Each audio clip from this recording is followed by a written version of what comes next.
قصتنا النهاردة قصة حقيقية واقعية وحصلت فعلا، وفيها عبرة كبيرة جدا.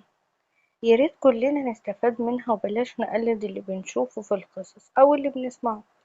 ياريت نستفيد من القصص دي بشكل إيجابي، إن احنا منقعش في أخطاء غيرنا. واللي هنستفيده من قصة النهاردة إن احنا نقرب من ولادنا جدا، ومنخليهمش يخافوا مننا لدرجة إن هم يعملوا الغلط من ورانا، أو لدرجة إن هما يستنوا اليوم اللي يتجوزوا فيه أو اليوم اللي هما يبعدوا عننا فيه عشان يعملوا كل حاجة غلط إن هما نفسهم فيها. نتكلم معاهم وننصحهم ونقرب منهم على قد ما نقدر، لغاية ما نخليهم إن هما مقتنعين إن الشيء ده غلط وما ينفعش أبدا إن هما يعملوه، ولا من وراكم ولا من قدامكم. قصتنا النهاردة بتقول: أنا اسمي عزة، عندي 21 سنة، من القليوبية.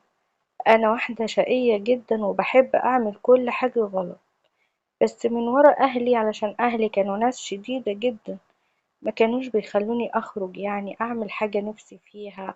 حاجة غلط كانوا دايما بيعلموني الصح من الغلط.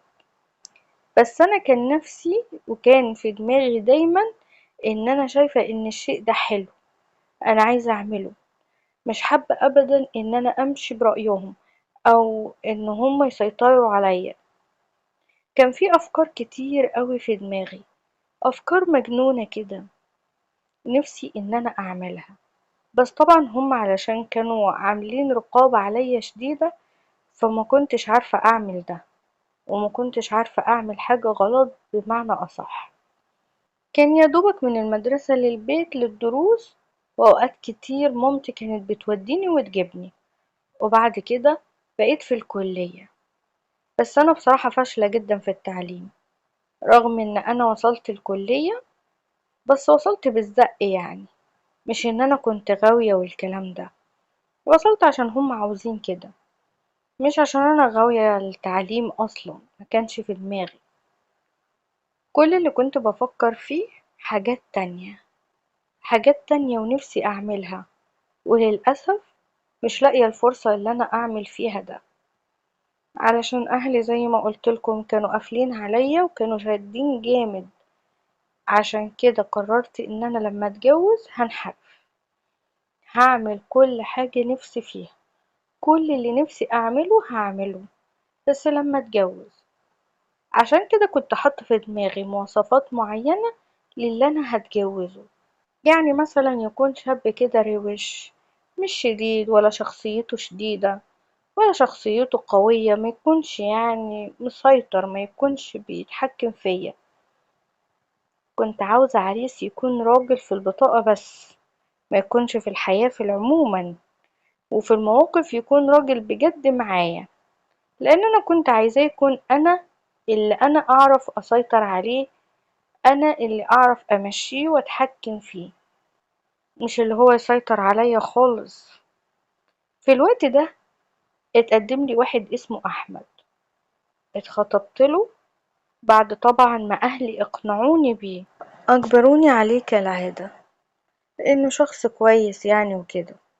وبعد شهر بالظبط سبته، سبته عشان لقيته شخصية يعني شخصية قوية، وكان مركز معايا قوي زيادة عن اللزوم. كان راجل قوي يعني بمعنى أصح، وأنا زي ما قلتلكم مش عايزة كده، مش هو ده اللي ينفع اتجوزه، وان انا اكون براحتي وانا معاه واخد حريتي في بيتي معاه. اهلي عرضوني كتير علشان ما سيبهوش وعشان اخليني معاه، بس ساعتها اتحججت ان انا مش مرتاحة معاه، وان انا يعني صليت استخارة وحاجات كده، علشان كده انا مش مرتاحة. وطبعا انا ما عملتش كده وما صليتش استخارة ولا حاجة، انا زي ما قلتلكم ان انا مش عايزاه عشان هو كان راجل وكان هيحكم، كان هيحكمني بمعنى صح، وانا مش عايزة كده. انا عايزة اكون اللي اتجوزه، انا اللي احكمه، وانا اللي اتحكم في كل حاجة. وبعد كده تقدم لي ناس كتيرة بعد ما سبته، بس كلهم كانوا زيه كده، وكنت برفضهم برضو لحد ما تقدم لي واحد اسمه محمد. ده بقى كان فيه كل المواصفات اللي انا عاوزاها، سلبي وشخصية ضعيفة ومش بيغير عليا يعني بمعنى أدق. كان راجل في بطاقة بس اتقدم لي، وانا كنت شايفاه انسب حد ليا، انسب حد انا بدور عليه. وبعد ما اتخطبنا حبني جدا وتعلق بيا برغم ان هو كان يعني جواز صالونات، بس حبني قوي وتعلق بيا وبقى ينفذ لي كل طلباتي، كل حاجة انا عايزاها واحنا مخطوبين كنت بطلبها منه كان بيعملها لي ايا كانت الحاجة دي ايه. ودي كانت اختبارات مني يعني ان انا عشان اعرف هو فعلا هيكون زي ما انا عايزة ولا لا. وبصراحة نجح في كل اختباراتي وكان زي ما انا كنت عايزة بالظبط.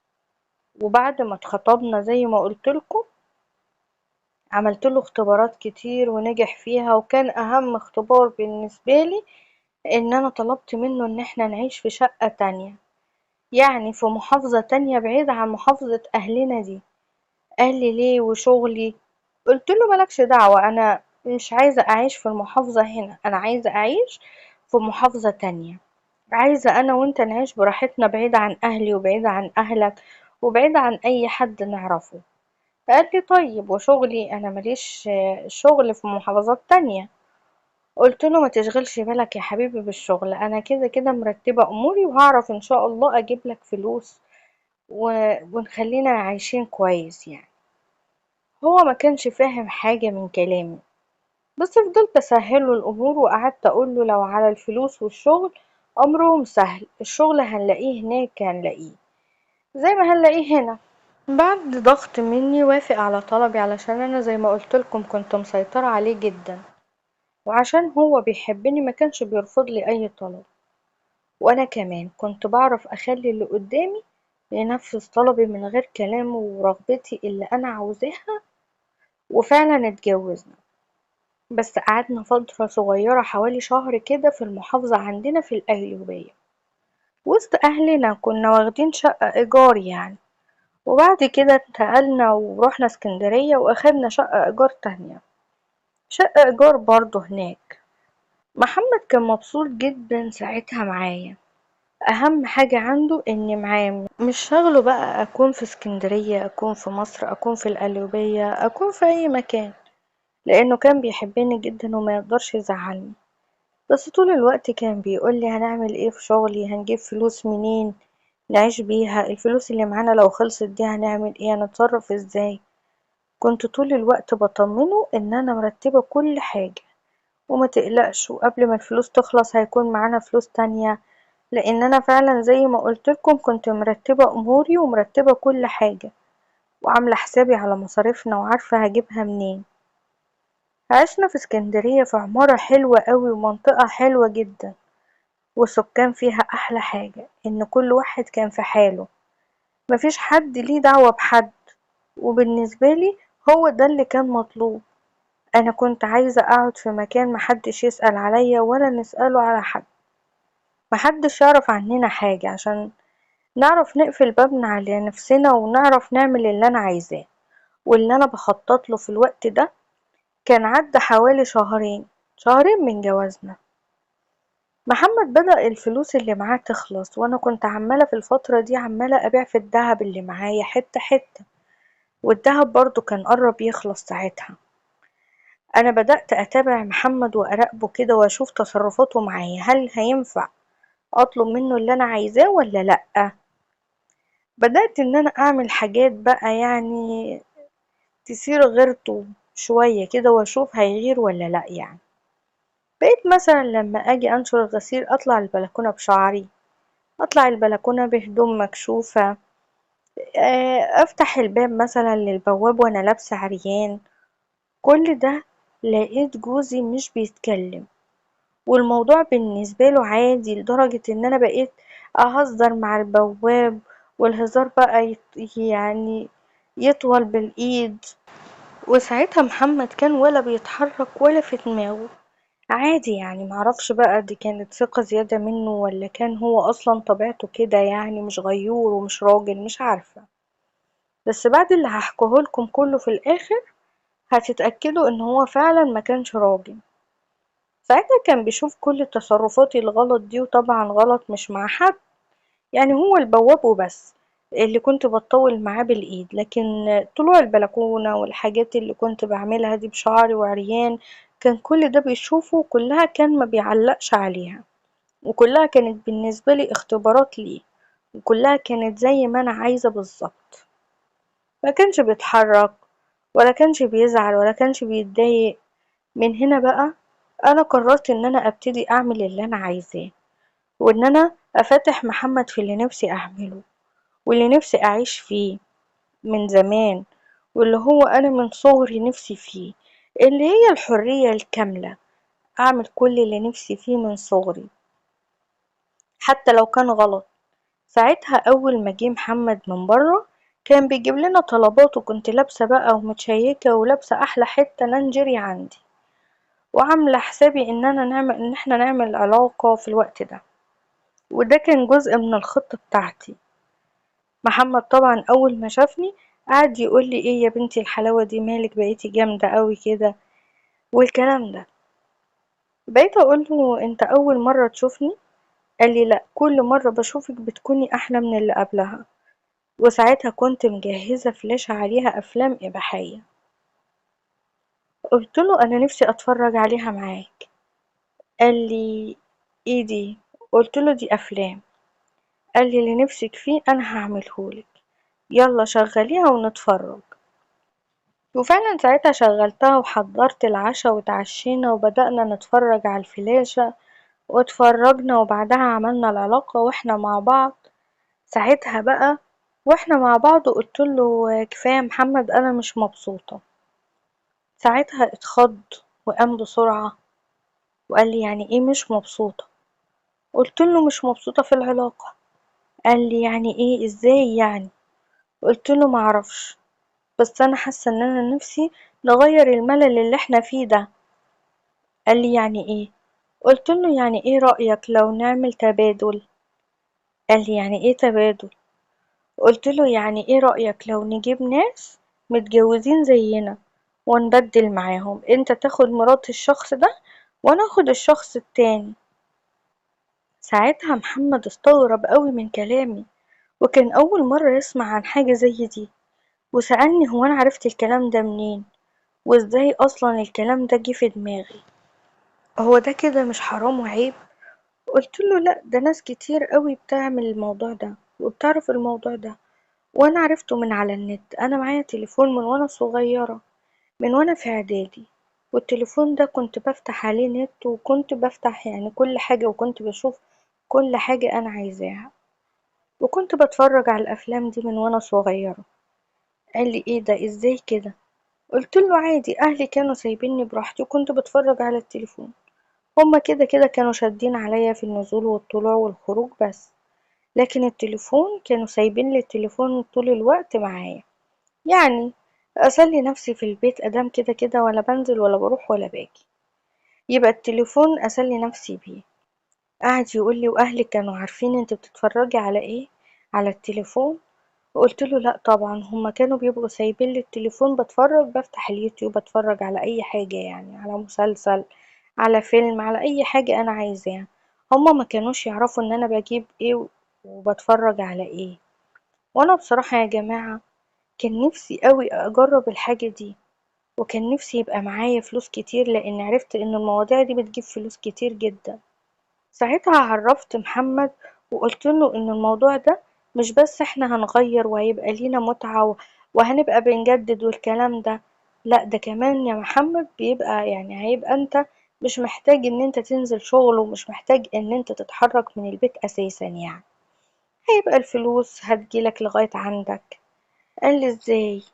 قلت له يعني احنا هنعمل الموضوع ده من باب التغيير ومن باب المتعة وكده، وفي نفس الوقت الناس اللي هتيجي دي هتديلنا فلوس، مش هيبقى ببلاش. قال لي ايه ده بجد، معقولة؟ قلت له اه طبعا. قال لي بس انا خايف قوي. ازاي يا بنتي انتي متأكدة من الكلام ده؟ ولقيته متوتر كده ساعتها. قلت له طبعا يا حبيبي، احنا قاعدين في شقتنا، ما تخافش ايه اللي هيحصل، احنا قاعدين في شقتنا وبابنا مقفول علينا. واللي جايين دول متجوزين زينا، فين الغلط وفين العيب في كده؟ وكمان عشان تبقى مطمن ساعتها، من ضمن الشروط اللي احنا هنحطها في القواعد بتاعة الجروب ان احنا لازم نشوف القسيمة بتاعة الناس دي. ودي مهمتك انت يا حبيبي، ان انت تشوف الاسامي الجواز، وان انت اللي تشيت يعني عليها وتعمل كل حاجة من الحاجات دي. وانا معليا ان انا اخطط لك بقية الموضوع، وهناخد كام وهنعمل ايه، وهيبقى من الساعة كام للساعة كام والكلام ده. يعني انا اللي عليا الادارة، لكن عليك انت التفتيش في الاوراق والحاجات الرسمية دي. اه، ما انا بقولك ايه، انا ما بحبش النظام، انا بحب النظام، ما بحبش الشغل اللي هو من غير نظام. سكت كده ولقيته سرحان ومش عارف يقول ايه، ومستغرب قوي من كلامي، ومستغرب من الفكرة اللي انا بقولها له. حسيت ان انا فعلا ان هو على نياته، وفعلا ما يعرفش حاجة في الدنيا، وما يعرفش اي حاجة في اي حاجة. يعني انا كنت مفتحة كتير عنه، وفي نفس الوقت اتبسطت من كده، يعني علشان اعرف اتحكم فيه واعمل كل اللي انا عايزاه، من غير ما يبقى هو عامل عليا ضغط، او ان هو يراجعني في اي قرار. قعد يقولي طيب والبواب، طيب والناس اللي حوالينا وجيراننا. قلت له احنا كده كده في حالنا، وجيراننا محدش يعرف عننا حاجة. والبواب يا سيدي انا من وقت للتاني عمالة اراضيه، من ساعة ما سكننا في الشقة دي، وانا البواب مش مبطلة ان انا اديله فلوس، رايح جاي يجيب لي طلبات، ياخد اللي هو عايزه. واديك شايف اهو، انا بهزر وبعمل معاه علشان يعني لو شك في حاجة، او لو حس بحاجة، يبقى ايه، تحت جناحنا وكده، وما يقلش معانا. وادينا اهو من وقت للتاني محلياله بقه بحاجة حلوة من عندنا، أكلة حلوة بفلوس، اللي ربنا يقدرني معاه بعمله.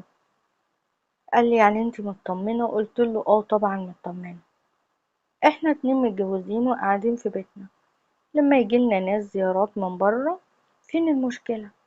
يعني هو حد هيجي يفتش جوه شقتنا الناس دي جاية ليه، ولا جاية تعمل ايه؟ لأ طبعا. خليك كده فريش، الدنيا حلوة، وخليك مبسوط كده، وبطل القلق والخوف اللي فيك ده. ساعتها قال لي ربنا يستر، طيب احنا هنعمل ايه دلوقتي؟ قلت له ولا حاجة، احنا هنرتب كل حاجة. قال لي ايه هي بقى كل حاجة اللي هنرتب لها؟ قلت له بص، احنا هنعمل اول حاجة 2 جروب. جروب هنعمله الدردشة والتعارف، ونعلن فيه عن نفسنا، واللي حابب يعني يهزر ويضحك وكده هنبقى ايه مع نفسنا، واللي هيبتدي بقى يدخل معانا ويبقى كويس هنضيفه في الجروب التاني. قال لي الجروب التاني ده بتاع ايه؟ قلت له الجروب التاني ده بتاع الاتفاق على كل حاجة، هو اللي هيبقى يتم فيه الاتفاقات كلها. قال لي طيب، وافرض الجروبات دي اتمسكت ولا اي حاجة؟ قلت له لا ما تخافش، انا عاملاها على تطبيق ابلكيشن مشفر، يعني محدش هيعرف يوصل لاي حاجة فيه، ما تقلقش من النقطة دي. قال لي ياه، ده انتي مرتبة كل حاجة بقى. قلت له مش بقولك انا مذاكرة من زمان، ده انا مذاكرة الموضوع كويس قوي، ما تقلقش انت بس ايه، خلي كل حاجة عليا. قال لي ماشي.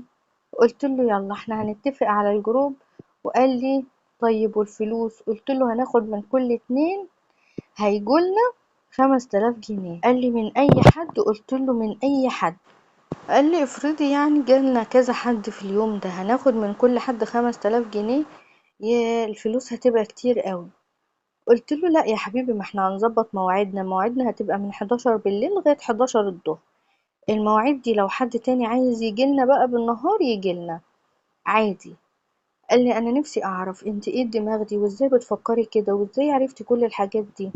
قلت له انت عايز ايه من واحدة ماسكة التليفون من وهي في اعدادي وبتتفرج على افلام من النوع ده؟ من وانا صغيرة حبيت الموضوع ده قوي، ولما بحثت عنه كمان فهمت اكتر، علشان كده دلوقتي بكلمك وانا فاهمة، عشان بقالي سنين بذاكر الموضوع ده وببحث عنه لغاية ما عرفت كل التفاصيل فيه. قال لي بس اهم حاجة انت متأكدة ان ده امان، يعني مفهوش حاجة غلط ولا حرام ولا كده؟ قلت له لا طبعا انا متأكدة من اللي انا بقوله لك ده. قال لي طيب دلوقتي هنعمل ايه؟ قلت له ولا حاجة، زي ما قلت لك هنبدأ بالجروب والصفحة، ونبدأ من بكرة. وفعلا عملنا الجروب وعملنا الصفحة، وبدأنا نتعرف على ناس، وكل شوية نلاقي ناس جديدة تدخل الجروب. بدأ العدد يزيد جدا، والناس بدأت تتفاعل معانا على الجروب، لغاية ما لقيت 2 بدأوا ان هم يدخلوا معانا جامد، وبعتوا لمحمد على الخاص بقى يقولوا له هو ينفع نعمل تبادل. اول ما الناس كلمته وقالت له كده، راح محمد قايل لي على طول.